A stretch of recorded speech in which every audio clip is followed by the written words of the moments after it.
Assalamualaikum warahmatullahi wabarakatuh. Halo semuanya, saya Muhammad Yakni Karmalayobi dan rekan saya Hafizul Fajri. Kami akan menjelaskan tentang 8 Golden Rules Interface Design, Norman 7 Principles, dan 10 Heuristic Usability. 8 Golden Rules Interface Design. 8 Golden Rules Interface Design dibahas dalam buku yang ditulis oleh Ben Shneiderman dengan judul Designing the User Interface Strategies for Effective Human-Computer Interaction, edisi kelima.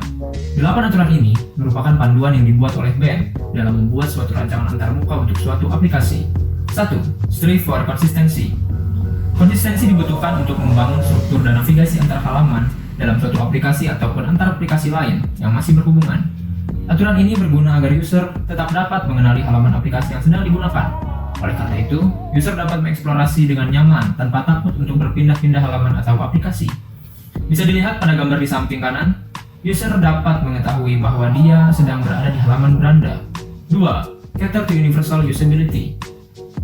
Dalam aturan ini, desain interface aplikasi diminta seramah dan semudah mungkin untuk dipahami oleh segala jenis kalangan user.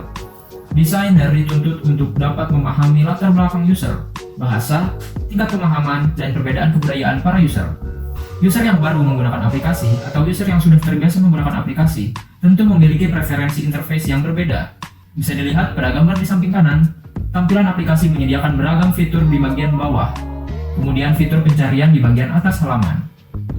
3. Over informative feedback.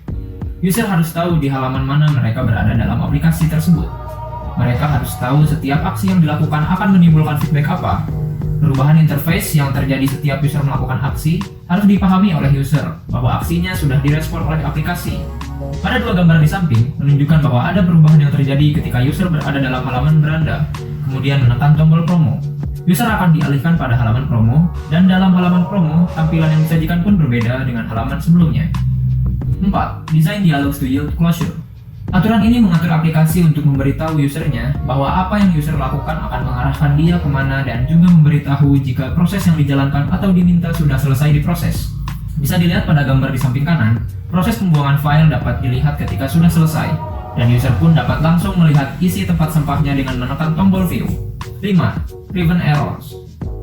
Desainer aplikasi diharapkan sebisa mungkin tidak membuat kesalahan sekecil apapun. Hal ini bertujuan agar user tidak merasa khawatir dan jenuh ketika menggunakan aplikasi tersebut. Dan apabila ada kesalahan yang terjadi, sebisa mungkin sistem dari aplikasi dapat mendeteksi dan memberikan peringatan bahwa ada error dengan bagian sistemnya. Bisa dilihat pada gambar di samping kanan, pencarian tidak dapat dilakukan karena perangkat sedang dalam mode terbang. Aplikasi memberikan informasi yang dapat dipahami oleh user untuk mengatasi permasalahan tersebut. 6. Permit Easy Reversal of Action Error. Aplikasi diminta agar menyediakan fitur untuk membatalkan suatu aksi agar dapat memberikan user pengalaman untuk mengeksplorasi terhadap aplikasi tanpa ada kecemasan untuk melakukan kesalahan. Bisa dilihat pada gambar di samping kanan, produk yang hendak dibeli bisa dibatalkan dengan mengancek checkbox atau menekan icon tempat sampah. 7. Support Internal Locus of Control. Aturan ini memberikan kesempatan untuk user mengatur tampilan aplikasi sesuai dengan keinginan user sendiri. Hal ini dapat meningkatkan kepuasan user terhadap aplikasi tersebut. Bisa dilihat pada gambar di samping kanan, user dapat mengubah tema, wallpaper, dan beberapa pengaturan chat. 8. Reduce Short-Term Memory Load. Desain tata letak menu dan tombol yang tersedia dalam aplikasi diharapkan sederhana mungkin dan mudah untuk diingat. Hal ini disesuaikan dengan keterbatasan pemrosesan informasi manusia dalam memori jangka pendek, sehingga user tidak perlu susah payah menghafal tata letak setiap fitur dan tombol yang ada. Bisa dilihat pada gambar di samping, fitur-fitur yang umum biasanya diletakkan pada bagian bawah halaman. Bisa dilihat juga dalam beberapa gambar yang sebelumnya juga ditampilkan. Dalam beberapa gambar ini juga ada icon yang dapat membantu user memahami fiturnya. Norman 7 Principles. Yang pertama itu Discoverability, di mana Norman menggambarkan kemampuan menemukan yang baik dengan titik fokus yang jelas, seperti ajakan bertindak, gambar, dan header. Hierarki visual atau konten terstruktur dalam urutan prioritas, dan sistem navigasi yang jelas, semuanya merupakan kemampuan dan pemahaman yang baik dalam sebuah desain. Kemudian feedback. Norman menggambarkan bahwa umpan balik sebagai suatu cara untuk memberitahu bahwa sistem bekerja atas permintaan Anda. Dia juga menjelaskan bahwa umpan balik harus segera, informatif, dan terencana dengan cara yang tidak mencolok dan diprioritaskan. Misalnya, ketika terjadi kesalahan, dialog kesalahan memaksa perhatian kita pada umpan balik kritis tentang apa yang baru saja terjadi dan apa yang harus dilakukan selanjutnya. Kemudian ada conceptual model. Model konseptual adalah penjelasan sederhana dan berguna tentang bagaimana sesuatu bekerja. Misalnya, Pengalaman orientasi situs web atau aplikasi menunjukkan cara menggunakan produk atau layanan. Norman menjelaskan bahwa desain memproyeksikan semua informasi yang diperlukan untuk membuat model konseptual yang baik dari sistem, yang mengarah pada pemahaman dan perasaan kontrol. Yang keempat ada affordance. Keterjangkauan adalah tindakan yang dirasakan dari properti aktual dan suatu objek yang membantu kita menentukan operasinya. Norman menyatakan bahwa istilah keterjangkauan mengacu pada hubungan antara objek fisik dan seseorang, misalnya gelang pintu atau rantai tarik berbentuk seperti yang dikontrolnya. Yang kelima, signifiers. Penanda berkomunikasi kepada kita di mana tindakan harus dilakukan. Norman menjelaskan bahwa istilah penanda mengacu pada tanda atau suara apapun, indikator apapun yang dapat dipahami dan mengkomunikasikan perilaku yang sesuai kepada seseorang. Misalnya, label tombol memberitahu kita dengan tepat jenis tindakan yang dilakukan kontrol terkait. Yang keenam, mapping. Pemetaan adalah hubungan antara kontrol dan efek yang mereka miliki di dunia. Misalnya, tombol panah pada mesin cakar atau sesuai dengan gerakan lengan mekanik yang memegang mainan. Norman menjelaskan bahwa ketika pemetaan menggunakan korespondensi spasial antara tata letak kontrol dan perangkat yang dikendalikan, mudah untuk menentukan cara menggunakannya. Yang ketujuh, constraints. Ketika pengguna dibebani dengan terlalu banyak konten, kami sering menyebutnya sebagai informasi yang berlebihan. Formulir yang panjang, tata letak yang rumit, dan deskripsi yang banyak ditulis dapat meningkatkan gangguan dan beban kognitif. Seperti yang dijelaskan oleh Norman, ada berbagai bentuk kendala termasuk fisik, semantik, budaya, dan logis, yang masing-masing dapat membantu memfokuskan perhatian kita pada tugas penting dan membantu mengurangi kemungkinan kesalahan manusia.